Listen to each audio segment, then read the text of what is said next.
نحمده ونصلي ونسلم على رسولنا الكريم اما بعد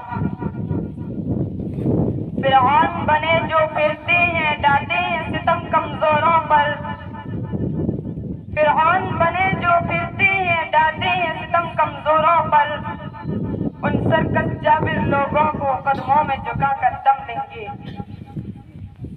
معزز حاضرین، السلام علیکم ورحمۃ اللہ وبرکاتہ.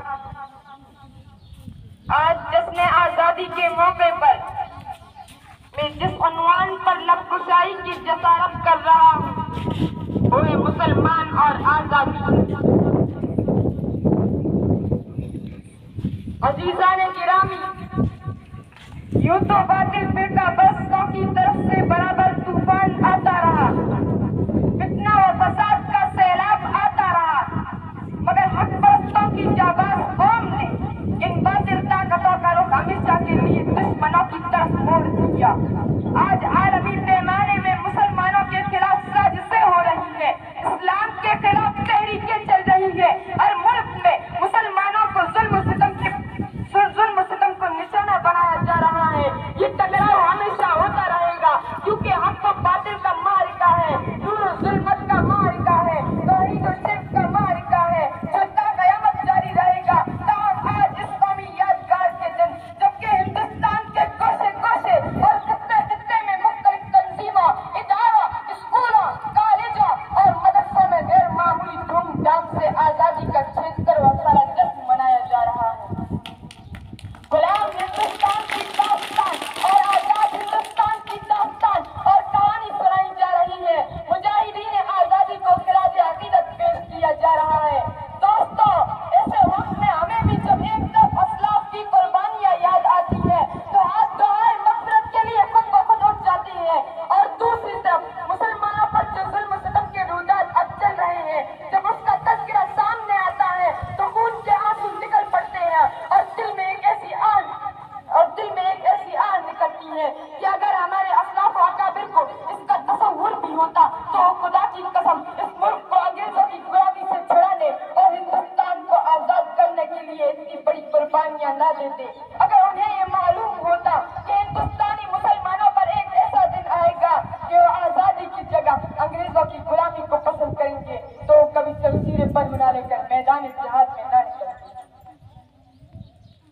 دوستو، جن مسلمانوں نے تحریک آزادی میں اپنے لہو سے مادر وطن کی پیاس بجھائی اور پھانسی کے پھندوں پر آزادی کا نعرہ بلند کیا، جن مسلمانوں نے ہندوستان میں اتحاد اتفاق کا چمن لگایا، ہندو مسلم یکتا کا چراغ روشن کیا، انہیں آج غدار کہا جا رہا ہے، دیش کا دشمن بتایا جا رہا ہے.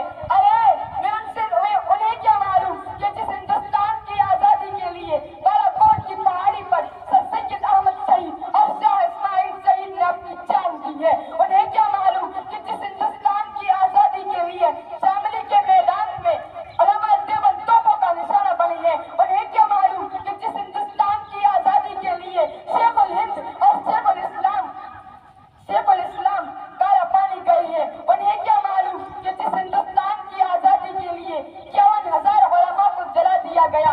انہیں کیا معلوم کہ جس ہندوستان کی آزادی کے لیے دہلی کے چاندنی چوک سے خیبر تک درختوں پر علماء کرام کی گردنوں کو لٹکایا گیا، لیکن اس کے باوجود ہندوستان کے اندر مسلمانوں پر ظلم و ستم کے پہاڑ چھوڑے جا رہے ہیں اور انہیں ان کے حقوق سے محروم کیا جا رہا ہے. عزیزان گرامی، حد تو یہ ہو چکی ہے کہ مٹھی بھر فرقہ پرست طاقتیں آج تمہارے دین کو ختم کرنے کی باتیں کر رہی ہیں، تمہیں پاکستان بھیجنے کی باتیں کر رہی ہیں. ارے میں ان سے صاف صاف الفاظ میں کہنا چاہتا ہوں کہ مسلمان کے ہندوستان کے چپے چپے پر مسلمانوں کے پیشانیوں کے نشانات ہیں، یہاں کے چپے چپے پر ہمارے قدموں کے چھاپ ہیں. آج اس ملک کے آزاد ہوئے 76 سال ہو گئے، لیکن 76 سالہ دور آزادی میں ارباب حکومت نے کس طرح غیر مسویانہ رویہ اختیار کیا اور کیسے کیسے ہتھیار استعمال کیے، جس کی ایک درد بڑی داستان ہے جسے یاد کر کے کلیجہ منہ کو آنے لگتا ہے، زبانیں گنگ ہو جاتی ہیں اور پاؤں تلے زمین کھسک جاتی ہے. آئے یہ کیسی